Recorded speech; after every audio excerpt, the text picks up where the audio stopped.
Hi, Tommy boy. Okay, crazy Corbin here. Corbin Geis, aka Cory Geishauser. I got a whole bunch of names, but happy 50th to Tommy Boy Miller. Way too many stories to tell. I had to write a few of them down.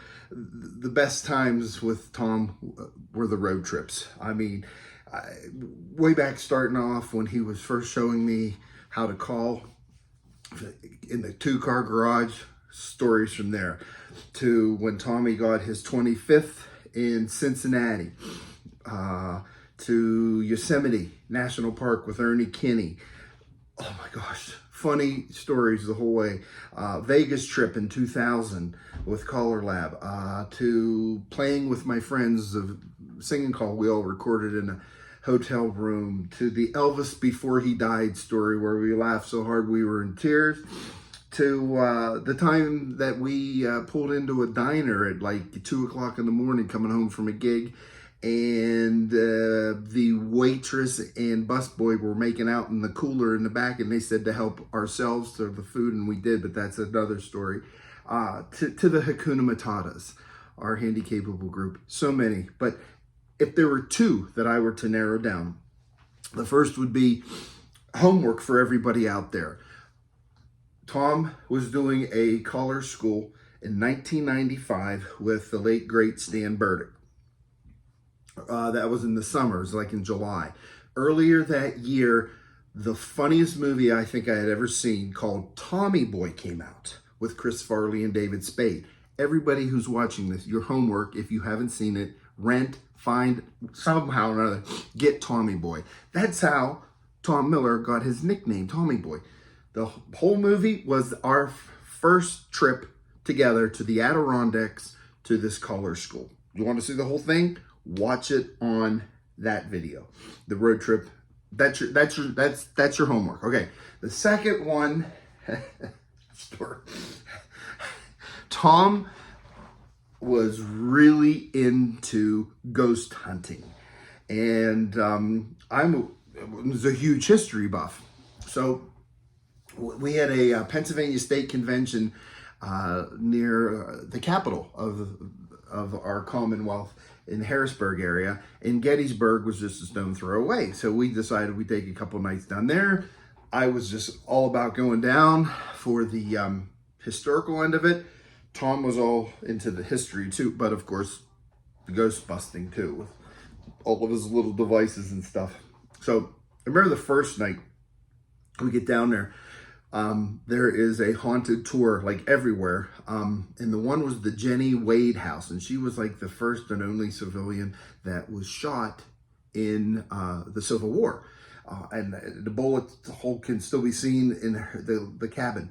But there was a midnight tour, and the midnight tour was there was going to be a medium there, some type of psychic. So we said, hey, let's go pay for the midnight one. And so we went to this Irish pub, how most of our stories start out.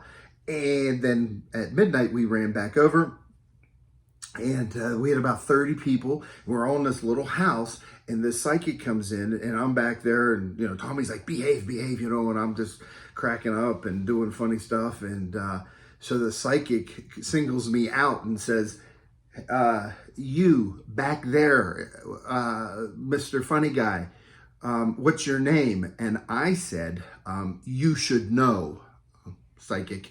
Needless to say, that ended really quick because I was thrown out, and I waited for Tommy Boy at the Irish pub until he was done. But that wasn't it. We stayed at, I think, one of the bed and breakfasts that they actually filmed the movie, where the actors from the Gettysburg stayed. I'm trying to keep this under 5 minutes. I know I'm not going to be able to do it.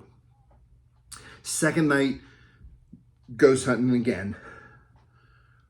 We asked locals to find this certain covered bridge. And I'm telling you, it was even the cattle didn't even know where this place was. It was so far out. Lo and behold, after driving all over the place, we finally find this haunted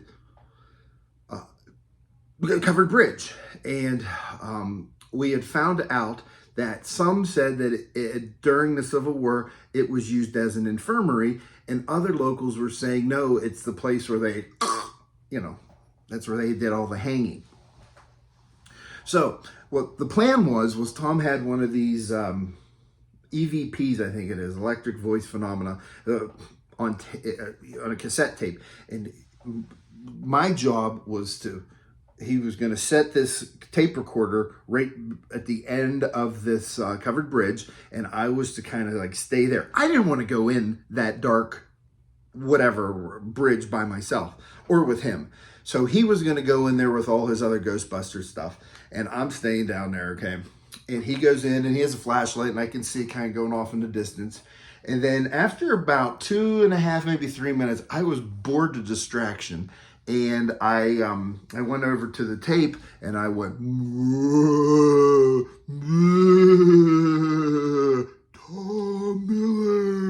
Tom Miller is nuts. I cleaned that up. I said something different. Anyways, I start yelling, Tom, get out here right away. I'm getting out of here. Let's get, what? He comes running out. It's pretty funny with his Ghostbuster stuff dangling all over the place. He said, what's the matter? I said, shut this thing off. We're getting out of here. I don't know what it was, but I heard a screech, a howl, a wail, a moan, a groan. You're serious? I said, let's get out of here. Let's drive. I think we're on our way to Cherry Hill, New Jersey for his big Harvest Fest week. I can't even remember. We were going someplace. And maybe it was Cherry Ridge. I don't know. Something with a cherry. Maybe we're going to go chop down a cherry tree. Anyways, we get on the road. We're driving. We got about an hour out, and we find a little Motel 6 or something.